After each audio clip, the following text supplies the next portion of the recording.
Adventure 11. The Final Problem.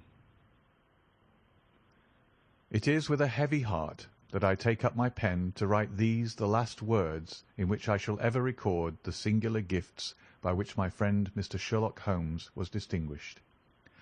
In an incoherent, and as I deeply feel, an entirely inadequate fashion, I have endeavoured to give some account of my strange experiences in his company, from the chance which first brought us together, at the period of the study in scarlet, up to the time of his interference in the matter of the naval treaty, an interference which had the unquestionable effect of preventing a serious international complication. It was my intention to have stopped there, and to have said nothing of that event which has created a void in my life which the lapse of 2 years has done little to fill. My hand has been forced, however, by the recent letters in which Colonel James Moriarty defends the memory of his brother, and I have no choice but to lay the facts before the public exactly as they occurred. I alone know the absolute truth of the matter, and I am satisfied that the time has come when no good purpose is to be served by its suppression. As far as I know, there have been only 3 accounts in the public press: that in the Journal de Genève on May 6, 1891, the Reuters dispatch in the English papers on May 7th, and finally the recent letter to which I have alluded. Of these, the first and second were extremely condensed, while the last is, as I shall now show, an absolute perversion of the facts. It lies with me to tell for the first time what really took place between Professor Moriarty and Mr. Sherlock Holmes. It may be remembered that after my marriage and my subsequent start in private practice, the very intimate relations which had existed between Holmes and myself became to some extent modified. He still came to me from time to time when he desired a companion in his investigation, but these occasions grew more and more seldom, until I find that in the year 1890 there were only 3 cases of which I retain any record. During the winter of that year and the early spring of 1891, I saw in the papers that he had been engaged by the French government upon a matter of supreme importance, and I received 2 notes from Holmes, dated from Narbonne and from Nîmes, from which I gathered that his stay in France was likely to be a long one. It was with some surprise, therefore, that I saw him walk into my consulting room upon the evening of April 24th. It struck me that he was looking even paler and thinner than usual. "Yes, I have been using myself up rather too freely," he remarked in answer to my look rather than to my words. "I have been a little pressed of late. Have you any objection to my closing your shutters?" The only light in the room came from the lamp upon the table at which I had been reading. Holmes edged his way round the wall, and flinging the shutters together, he bolted them securely. "You're afraid of something?" I asked. "Well, I am." "Of what?" "Of air guns." "My dear Holmes, what do you mean?" "I think that you know me well enough, Watson, to understand that I am by no means a nervous man.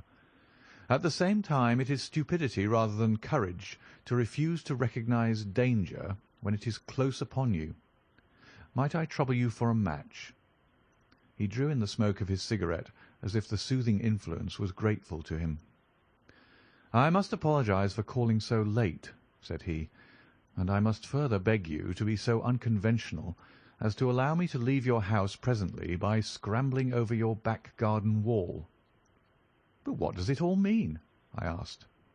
He held out his hand, and I saw in the light of the lamp that 2 of his knuckles were burst and bleeding. "It is not an airy nothing, you see," said he, smiling. "On the contrary, it is solid enough for a man to break his hand over. Is Mrs. Watson in?" "She's away upon a visit." "Indeed. You are alone?" "Quite." "Then it makes it easier for me to propose that you should come away with me for a week to the Continent." "Where?" "Oh, anywhere. It's all the same to me." There was something very strange in all this. It was not Holmes's nature to take an aimless holiday, and something about his pale, worn face told me that his nerves were at their highest tension. He saw the question in my eyes, and putting his fingertips together and his elbows upon his knees, he explained the situation. "You have probably never heard of Professor Moriarty," said he. "Never." "Aye, there's the genius and the wonder of the thing," he cried. "The man pervades London, and no one has heard of him. That's what puts him on a pinnacle in the records of crime. I tell you, Watson, in all seriousness, that if I could beat that man, if I could free society of him, I should feel that my own career had reached its summit, and I should be prepared to turn to some more placid line in life. Between ourselves, the recent cases in which I have been of assistance to the royal family of Scandinavia and to the French Republic have left me in such a position that I could continue to live in the quiet fashion which is most congenial to me, and to concentrate my attention upon my chemical researches. But I could not rest, Watson. I could not sit quiet in my chair if I thought that such a man as Professor Moriarty were walking the streets of London unchallenged." "What has he done, then?" "His career has been an extraordinary one.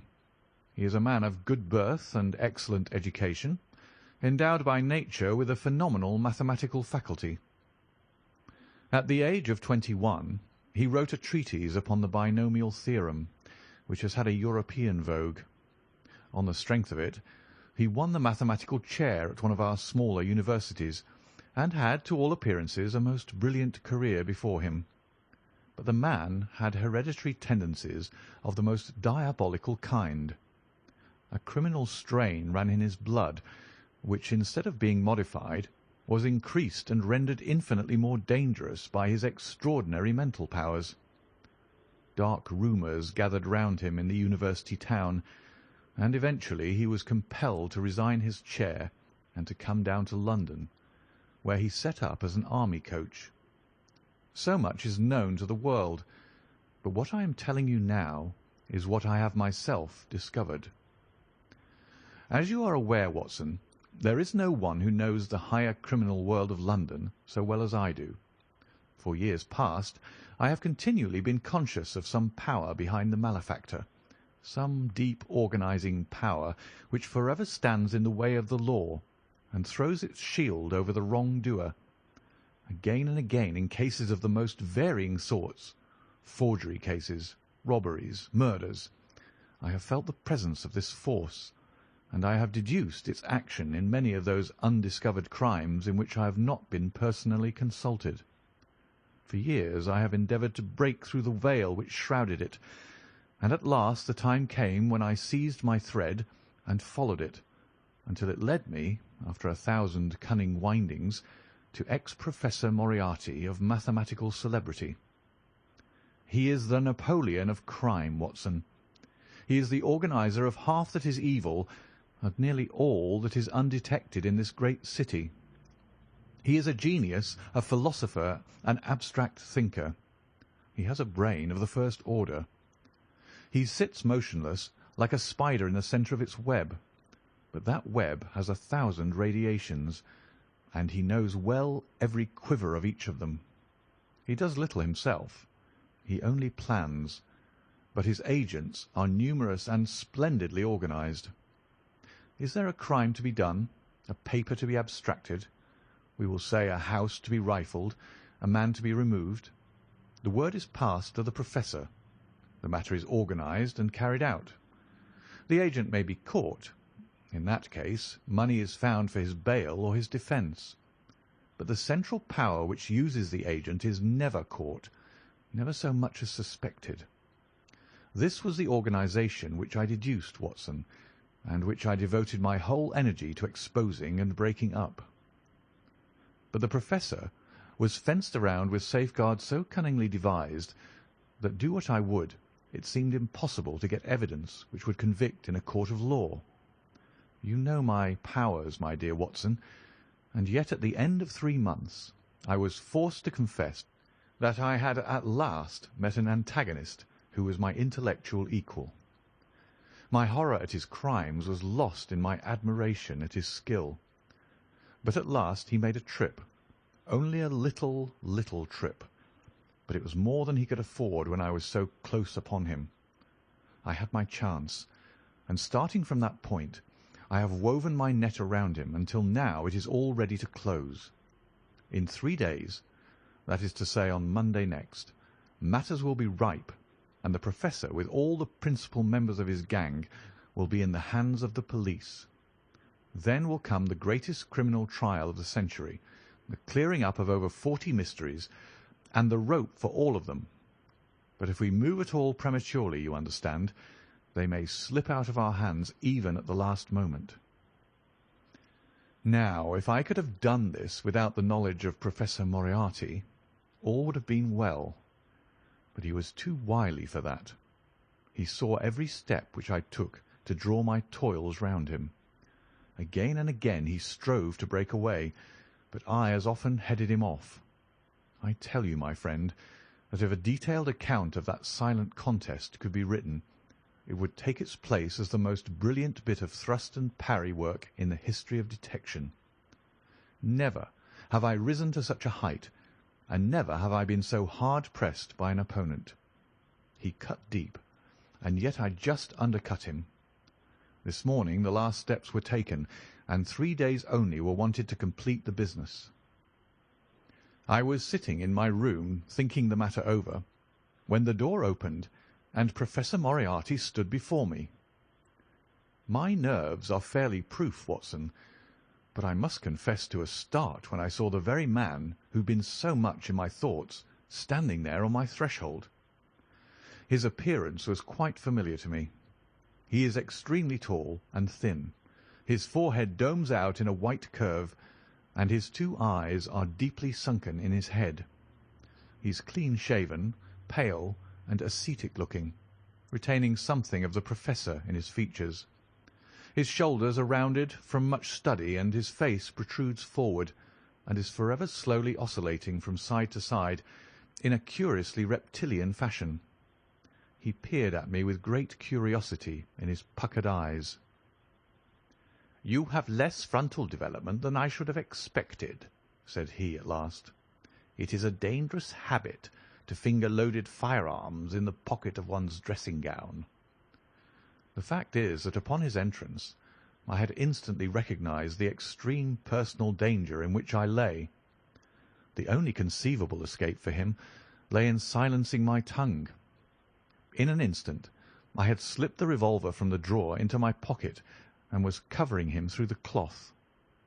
At this remark I drew the weapon out and laid it cocked upon the table. He still smiled and blinked, but there was something about his eyes which made me feel very glad that I had it there. "You evidently don't know me," said he. "On the contrary," I answered, "I think it is fairly evident that I do. Pray take a chair.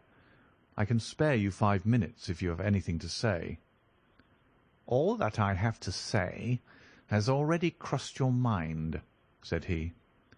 "Then possibly my answer has crossed yours," I replied. "You stand fast?" "Absolutely." He clapped his hand into his pocket, and I raised the pistol from the table, but he merely drew out a memorandum book in which he had scribbled some dates. "You crossed my path on the 4th of January," said he. "On the 23rd you incommoded me. By the middle of February I was seriously inconvenienced by you. At the end of March I was absolutely hampered in my plans, and now at the close of April I find myself placed in such a position through your continual persecution that I am in positive danger of losing my liberty. The situation is becoming an impossible one." "Have you any suggestion to make?" I asked. "You must drop it, Mr. Holmes," said he, swaying his face about. "You really must, you know." "After Monday," said I. "Tut, tut," said he. "I am quite sure that a man of your intelligence will see that there can be but one outcome to this affair. It is necessary that you should withdraw. You have worked things in such a fashion that we have only one resource left. It has been an intellectual treat to me to see the way in which you have grappled with this affair, and I say unaffectedly that it would be a grief to me to be forced to take any extreme measure. You smile, sir, but I assure you that it really would." "Danger is part of my trade," I remarked. "That is not danger," said he. "It is inevitable destruction. You stand in the way not merely of an individual, but of a mighty organization, the full extent of which you, with all your cleverness, have been unable to realize. You must stand clear, Mr. Holmes, or be trodden under foot." "I am afraid," said I, rising, "that in the pleasure of this conversation I am neglecting business of importance which awaits me elsewhere." He rose also, and looked at me in silence, shaking his head sadly. "Well, well," said he at last, "it seems a pity, but I have done what I could. I know every move of your game. You can do nothing before Monday. It has been a duel between you and me, Mr. Holmes. You hope to place me in the dock. I tell you that I will never stand in the dock. You hope to beat me. I tell you that you will never beat me. If you are clever enough to bring destruction upon me, rest assured that I shall do as much to you." "You have paid me several compliments, Mr. Moriarty," said I. "Let me pay you one in return when I say that if I were assured of the former eventuality, I would, in the interests of the public, cheerfully accept the latter."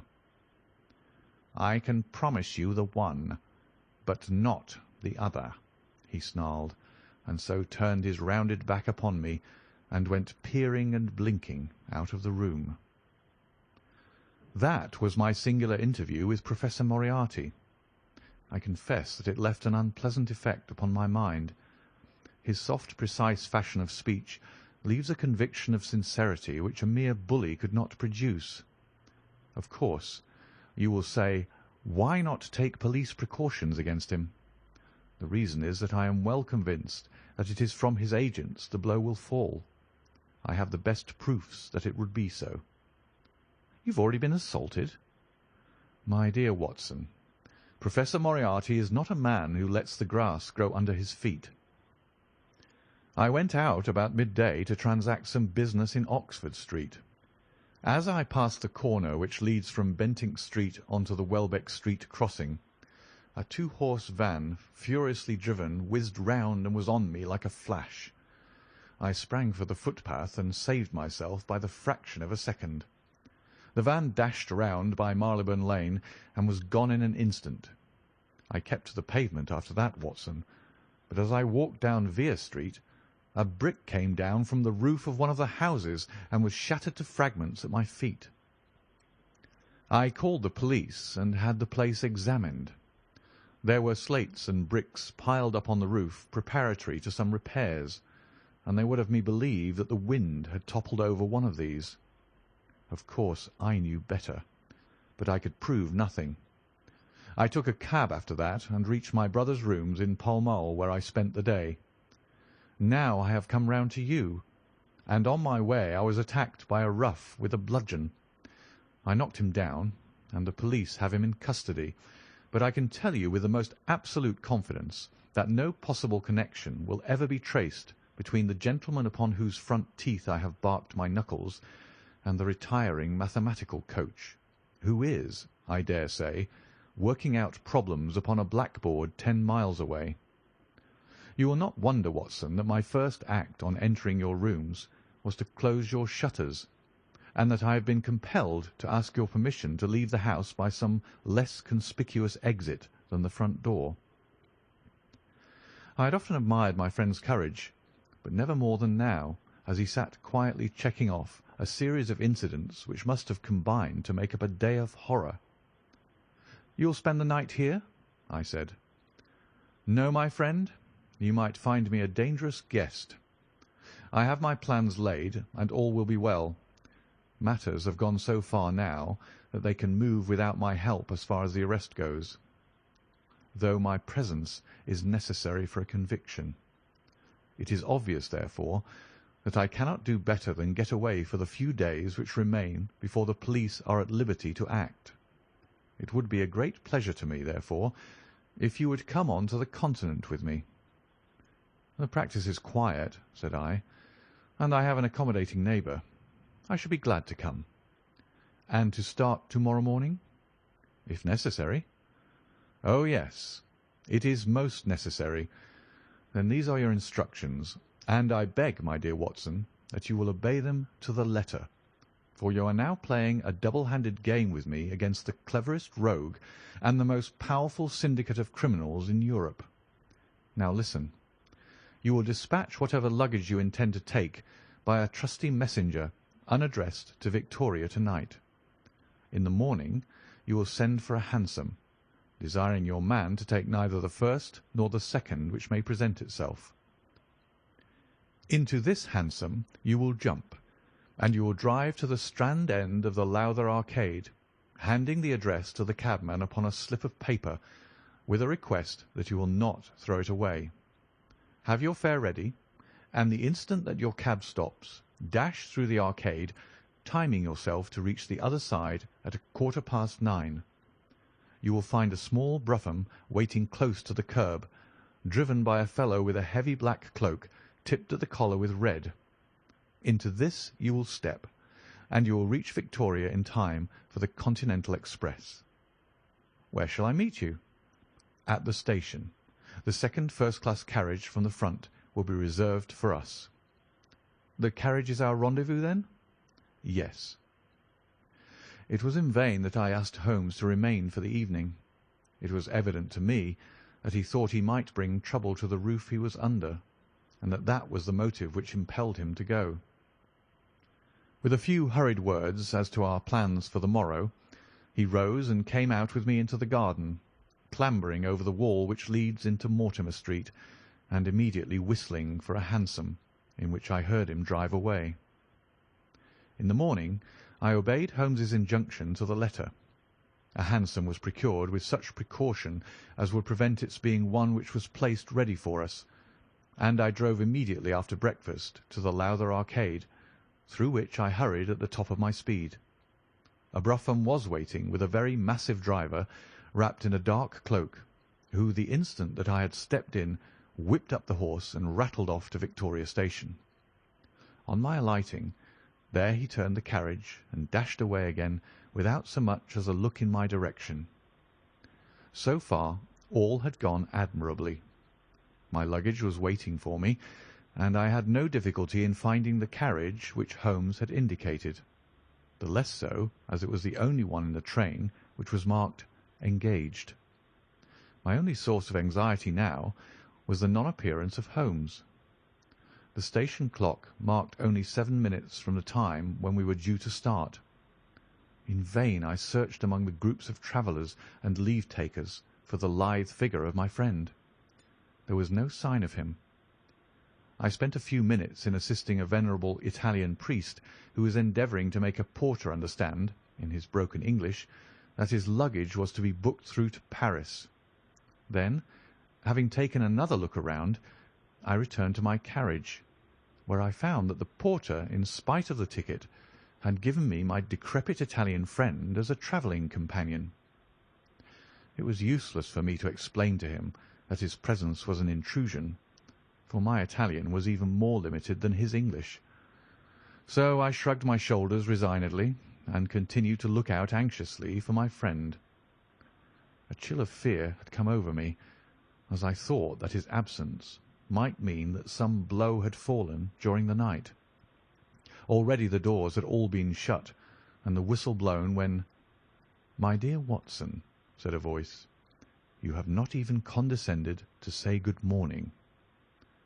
I turned in uncontrollable astonishment. The aged ecclesiastic had turned his face towards me. For an instant the wrinkles were smoothed away, the nose drew away from the chin, the lower lips ceased to protrude, and the mouth to mumble. The dull eyes regained their fire, the drooping figure expanded. The next, the whole frame collapsed again, and Holmes had gone as quickly as he had come. "Good heavens!" I cried. "How you startle me!" "Every precaution is still necessary," he whispered. "I have reason to think that they are hot upon our trail. Ah, there is Moriarty himself." The train had already begun to move as Holmes spoke. Glancing back, I saw a tall man pushing his way furiously through the crowd and waving his hand as if he desired to have the train stopped. It was too late, however, for we were rapidly gathering momentum, and an instant later had shot clear of the station. "With all our precautions, you see that we have cut it rather fine," said Holmes, laughing. He rose, and throwing off the black cassock and hat which had formed his disguise, he packed them away in a handbag. "Have you seen the morning paper, Watson?" "No." "You haven't seen about Baker Street, then?" "Baker Street?" "They set fire to our rooms last night. No great harm was done." "Good heavens, Holmes, this is intolerable." "They must have lost my track completely after their bludgeon man was arrested. Otherwise, they could not have imagined that I had returned to my rooms. They have evidently taken the precaution of watching you, however, and that is what has brought Moriarty to Victoria." "You could not have made any slip in coming?" "I did exactly what you advised." "Did you find your brougham?" "Yes, it was waiting." "Did you recognize your coachman?" "No." "It was my brother Mycroft. It is an advantage to get about in such a case without taking a mercenary into your confidence. But we must plan what we are to do about Moriarty now. As this is an express, and as the boat runs in connection with it, I should think we've shaken him off very effectively." "My dear Watson, you evidently did not realize my meaning when I said that this man may be taken as being quite on the same intellectual plane as myself. You do not imagine that if I were the pursuer I should allow myself to be baffled by so slight an obstacle. Why, then, should you think so meanly of him? What will he do?" "What I should do." "What would you do, then?" "Engage a special." "But it must be late." "By no means. This train stops at Canterbury, and there is always at least a quarter of an hour's delay at the boat. He will catch us there." "One would think that we were the criminals. Let us have him arrested on his arrival." "It would be to ruin the work of 3 months. We should get the big fish, but the smaller would dart right and left out of the net. On Monday we should have them all. No, an arrest is inadmissible." "What then?" "We shall get out at Canterbury." "And then?" "Well, then we must make a cross-country journey to Newhaven, and so over to Dieppe. Moriarty will again do what I should do. He will get on to Paris, mark down our luggage, and wait for 2 days at the depot. In the meantime we shall treat ourselves to a couple of carpet-bags, encourage the manufacturers of the countries through which we travel, and make our way at our leisure into Switzerland, via Luxembourg and Basel. At Canterbury, therefore, we alighted, only to find that we should have to wait an hour before we could get a train to Newhaven. I was still looking rather ruefully after the rapidly disappearing luggage van which contained my wardrobe, when Holmes pulled my sleeve and pointed up the line. "All ready, you see," said he. Far away, from among the Kentish woods, there rose a thin spray of smoke. A minute later a carriage and engine could be seen flying along the open curve which leads to the station. We had hardly time to take our place behind a pile of luggage when it passed with a rattle and a roar, beating a blast of hot air into our faces. "There he goes," said Holmes, as we watched the carriage swing and rock over the points. "There are limits, you see, to our friend's intelligence. It would have been a coup de maître had he deduced what I would deduce and acted accordingly." "And what would he have done had he overtaken us?" "There cannot be the least doubt that he would have made a murderous attack upon me. It is, however, a game at which two may play. The question now is whether we should take a premature lunch here, or run our chance of starving before we reach the buffet at Newhaven. We made our way to Brussels that night and spent 2 days there, moving on upon the third day as far as Strasbourg. On the Monday morning, Holmes had telegraphed to the London police, and in the evening we found a reply waiting for us at our hotel. Holmes tore it open, and then with a bitter curse hurled it into the grate. "I might have known it," he groaned. "He has escaped." "Moriarty?" "They have secured the whole gang with the exception of him. He has given them the slip.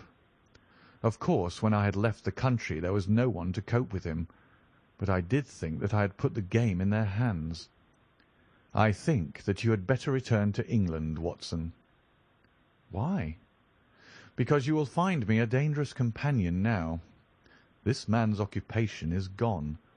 He is lost if he returns to London. If I read his character right, he will devote his whole energies to revenging himself upon me. He said as much in our short interview, and I fancy that he meant it. I should certainly recommend you to return to your practice." It was hardly an appeal to be successful with one who was an old campaigner as well as an old friend. We sat in the Strasbourg salle à manger, arguing the question for half an hour, but the same night we had resumed our journey and were well on our way to Geneva. For a charming week we wandered up the valley of the Rhone, and then, branching off at Leuc, we made our way over the Gemmi Pass, still deep in snow, and so, by way of Interlaken, to Meiringen. It was a lovely trip, the dainty green of the spring below, the virgin white of the winter above, but it was clear to me that never for one instant did Holmes forget the shadow which lay across him. In the homely Alpine villages, or in the lonely mountain passes, I could tell by his quick glancing eyes and his sharp scrutiny of every face that passed us that he was well convinced that, walk where we would, we could not walk ourselves clear of the danger which was dogging our footsteps. Once, I remember, as we passed over the Gemmi and walked along the border of the melancholy Daubensee, a large rock which had been dislodged from the ridge upon our right clattered down and roared into the lake behind us. In an instant Holmes had raced up onto the ridge, and standing upon a lofty pinnacle, craned his neck in every direction. It was in vain that our guide assured him that a fall of stones was a common chance in the springtime at that spot. He said nothing, but he smiled at me with the air of a man who sees the fulfilment of that which he had expected. And yet, for all his watchfulness, he was never depressed. On the contrary, I can never recollect having seen him in such exuberant spirits. Again and again he recurred to the fact that if he could be assured that society was freed from Professor Moriarty, he would cheerfully bring his own career to a conclusion. "I think that I may go as far as to say, Watson, that I have not lived wholly in vain," he remarked. "If my record were closed to-night, I could still survey it with equanimity. The air of London is the sweeter for my presence. In over 1,000 cases I am not aware that I have ever used my powers upon the wrong side. Of late I have been tempted to look into the problems furnished by nature rather than those more superficial ones for which our artificial state of society is responsible.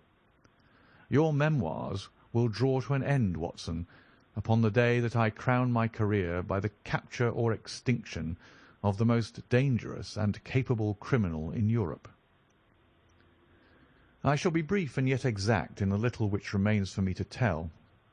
It is not a subject on which I would willingly dwell, and yet I am conscious that a duty devolves upon me to omit no detail. It was on the 3rd of May that we reached the little village of Meiringen, where we put up at the Englischer Hof, then kept by Peter Steiler the elder. Our landlord was an intelligent man and spoke excellent English, having served for 3 years as waiter at the Grosvenor Hotel in London. At his advice, on the afternoon of the 4th, we set off together with the intention of crossing the hills and spending the night at the hamlet of Rosenlaui. We had strict injunctions, however, on no account to pass the falls of Reichenbach, which are about half-way up the hill, without making a small detour to see them. It is indeed a fearful place. The torrent, swollen by the melting snow, plunges into a tremendous abyss, from which the spray rolls up like the smoke from a burning house. The shaft into which the river hurls itself is an immense chasm, lined by glistening coal-black rock, and narrowing into a creaming, boiling pit of incalculable depth, which brims over and shoots the stream onward over its jagged lip. The long sweep of green water, roaring forever down, and the thick flickering curtain of spray, hissing forever upward, turn a man giddy with their constant whirl and clamour. We stood near the edge, peering down at the gleam of the breaking water far below us against the black rocks, and listening to the half-human shout which came booming up with the spray out of the abyss. The path has been cut half-way round the fall to afford a complete view, but it ends abruptly, and the traveller has to return as he came. We had turned to do so, when we saw a Swiss lad come running along it with a letter in his hand. It bore the mark of the hotel which we had just left, and was addressed to me by the landlord. It appeared that within a very few minutes of our leaving, an English lady had arrived who was in the last stage of consumption. She had wintered at Davos Platz, and was journeying now to join her friends at Lucerne, when a sudden hemorrhage had overtaken her. It was thought that she could hardly live a few hours, but it would be a great consolation to her to see an English doctor, and if I would only return, etc. The good Steiler assured me in a postscript that he would himself look upon my compliance as a very great favour, since the lady absolutely refused to see a Swiss physician, and he could not but feel that he was incurring a great responsibility. The appeal was one which could not be ignored. It was impossible to refuse the request of a fellow countrywoman dying in a strange land. Yet I had my scruples about leaving Holmes. It was finally agreed, however, that he should retain the young Swiss messenger with him as guide and companion, while I returned to Meiringen. My friend would stay some little time at the fall, he said, and would then walk slowly over the hill to Rosenlaui, where I was to rejoin him in the evening. As I turned away, I saw Holmes with his back against a rock and his arms folded, gazing down at the rush of the waters. It was the last that I was ever destined to see of him in this world. When I was near the bottom of the descent, I looked back. It was impossible from that position to see the fall, but I could see the curving path which winds over the shoulder of the hill and leads to it. Along this a man was, I remember, walking very rapidly. I could see this black figure clearly outlined against the green behind him. I noted him, and the energy with which he walked, but he passed from my mind again as I hurried on upon my errand. It may have been a little over an hour before I reached Meiringen. Old Steiler was standing at the porch of his hotel. "Well," said I, as I came hurrying up, "I trust that she is no worse." A look of surprise passed over his face, and at the first quiver of his eyebrows my heart turned to lead in my breast. "You did not write this?" I said, pulling the letter from my pocket. "There is no sick Englishwoman in the hotel?" "Certainly not," he cried, "but it has the hotel mark upon it. Ha! It must have been written by that tall Englishman who came in after you had gone. He said—" But I waited for none of the landlord's explanations. In a tingle of fear I was already running down the village street and making for the path which I had so lately descended. It had taken me an hour to come down. For all my efforts, 2 more had passed before I found myself at the fall of Reichenbach once more. There was Holmes' Alpine stock, still leaning against the rock by which I had left him. But there was no sign of him, and it was in vain that I shouted. My only answer was my own voice reverberating in a rolling echo from the cliffs around me. It was the sight of that Alpine stock which turned me cold and sick. He had not gone to Rosenlaui then. He had remained on that 3-foot path, with sheer wall on one side and sheer drop on the other, until his enemy had overtaken him. The young Swiss had gone too. He had probably been in the pay of Moriarty, and had left the two men together. And then what had happened? Who was to tell us what had happened then? I stood for a moment or two to collect myself, for I was dazed with the horror of the thing. Then I began to think of Holmes's own methods, and to try to practise them in reading this tragedy. It was, alas, only too easy to do. During our conversation we had not gone to the end of the path, and the alpine stock marked the place where we had stood. The blackish soil is kept forever soft by the incessant drift of spray, and a bird would leave its tread upon it. 2 lines of footmarks were clearly marked along the farther end of the path, both leading away from me. There were none returning. A few yards from the end the soil was all ploughed up into a patch of mud, and the branches and ferns which fringed the chasm were torn and bedraggled. I lay upon my face and peered over with the spray spouting up all around me. It had darkened since I left, and now I could only see here and there the glistening of moisture upon the black walls, and far away down at the end of the shaft the gleam of the broken water. I shouted, but only the same half-human cry of the fall was borne back to my ears. But it was destined that I should after all have a last word of greeting from my friend and comrade. I have said that his alpine stock had been left leaning against a rock which jutted onto the path. From the top of this boulder the gleam of something bright caught my eye, and raising my hand I found that it came from the silver cigarette case which he used to carry. As I took it up, a small square of paper upon which it had lain fluttered down onto the ground. Unfolding it, I found that it consisted of 3 pages torn from his notebook and addressed to me. It was characteristic of the man that the direction was as precise and the writing as firm and clear as though it had been written in his study. "My dear Watson," it said, "I write these few lines through the courtesy of Mr. Moriarty, who awaits my convenience for the final discussion of those questions which lie between us. He has been giving me a sketch of the methods by which he avoided the English police, and kept himself informed of our movements. They certainly confirm the very high opinion which I had formed of his abilities.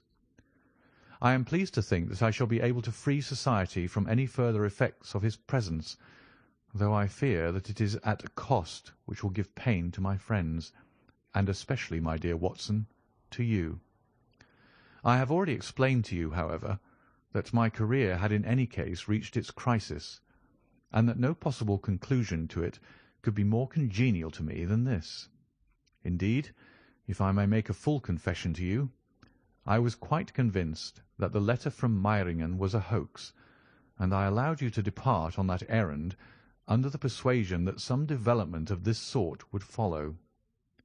Tell Inspector Patterson that the papers which he needs to convict the gang are in pigeonhole M, done up in a blue envelope and inscribed Moriarty.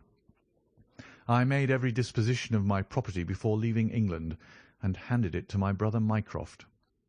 Pray give my greetings to Mrs. Watson, and believe me to be, my dear fellow, very sincerely yours, Sherlock Holmes. A few words may suffice to tell the little that remains. An examination by experts leaves little doubt that a personal contest between the two men ended, as it could hardly fail to end in such a situation, in their reeling over, locked in each other's arms. Any attempt at recovering the bodies was absolutely hopeless, and there, deep down in that dreadful cauldron of swirling water and seething foam, will lie for all time the most dangerous criminal and the foremost champion of the law of their generation. The Swiss youth was never found again, and there can be no doubt that he was one of the numerous agents whom Moriarty kept in his employ. As to the gang, it will be within the memory of the public how completely the evidence which Holmes had accumulated exposed their organisation, and how heavily the hand of the dead man weighed upon them. Of their terrible chief, few details came out during the proceedings, and if I have now been compelled to make a clear statement of his career, it is due to those injudicious champions who have endeavoured to clear his memory by attacks upon him whom I shall ever regard as the best and the wisest man whom I have ever known. End of the final problem and of the Memoirs of Sherlock Holmes by Sir Arthur Conan Doyle.